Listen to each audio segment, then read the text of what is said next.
Alright mga ka-tracker, welcome sa ating YouTube channel vlog. For today's video ay ipakita ko lang sa inyo itong recondition unit na Japan Surplus Truck. So nandito tayo sa Calipil Marketing Corporation, Barangay Mambugdos, Bacoor, Cavite ang nagbebenta ng Japan Surplus Truck at dito na rin nire-recondition. So yun mga ka-tracker, bigyan ko lang kayo ng idea about sa mga unit namin. So ito po ay Japan Surplus CBU unit, Isuzu Alp Singkit or yung old model. Ayan po yung itsura. Mini dump truck po na double collapsible. Ayan. So ito ay nire-ready namin. Ayan po yung itsura. Color blue. So dito mga ka-tracker, kung anong gusto nyong kulay, yun yung pwede nating ipakulay. Kung ano yung disenyo nyo or may pattern kayo na sinusunod. So ayan, kung may stripe, pwede po yan dito mga ka-tracker. So ito mga ka-tracker, ayan, pang 3 cubic na karga to, na pwede nyong makarga yung capacity nya. Ayan, collapsible po siya.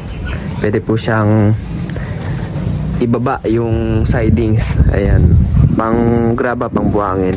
Ayan po yung itsura nya, yung loob. Ayan. Tapos ayan, brand new battery na rin. Yung chassis nito, ayan po yung chassis nya. Ayan, chassis mga ka-tracker, sariwa camel type chassis. Ayan yung mga gulong, ayan po, 700 by 6 R16. Ayan, 5 stud po siya, naka molly harap likod, tapos naka brake drum. Right, ayan. So may guard yung ating taillight. May plaka na po ito, nakarehistro na. Ito po yung tailgate natin. Ayan, tailgate. Complete electrical lights and accessories naman po sa unit. Ayan po yung itsura. Ito yung loob. Ito kasi mga ka-tracker, old model na to.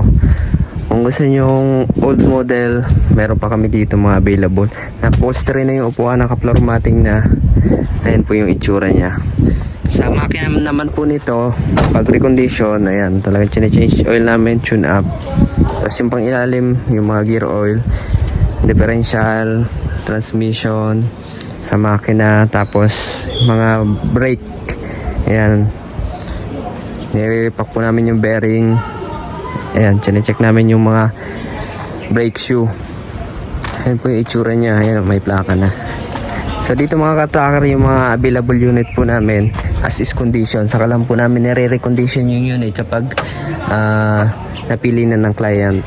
Ayan, ayan po yung itsura nya. So ito hindi pa naman tapos, marami pati dito ang gagawin. Ayan, i-retouch pa to. Ayan, para solid, para maganda. Ayan, taas ko yung makina para makita nyo. Ito po yung makina. Ayan, for HF 1 mechanical engine manual. Ayan, tinatawag. Ayan po, na change oil na rin to, na tune up. Pakita ko sa inyo. Pandarin natin, subukan natin pandarin. Ayan, sana hindi low bat. Ayan,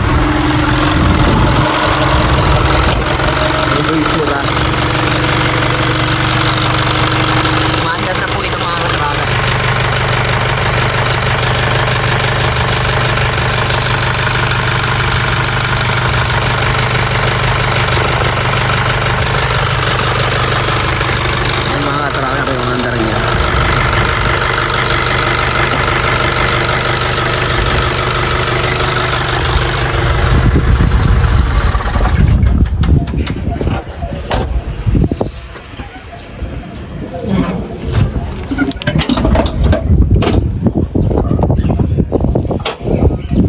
Ayan mga ka-tracker, ang ganitong unit nagre-range to ng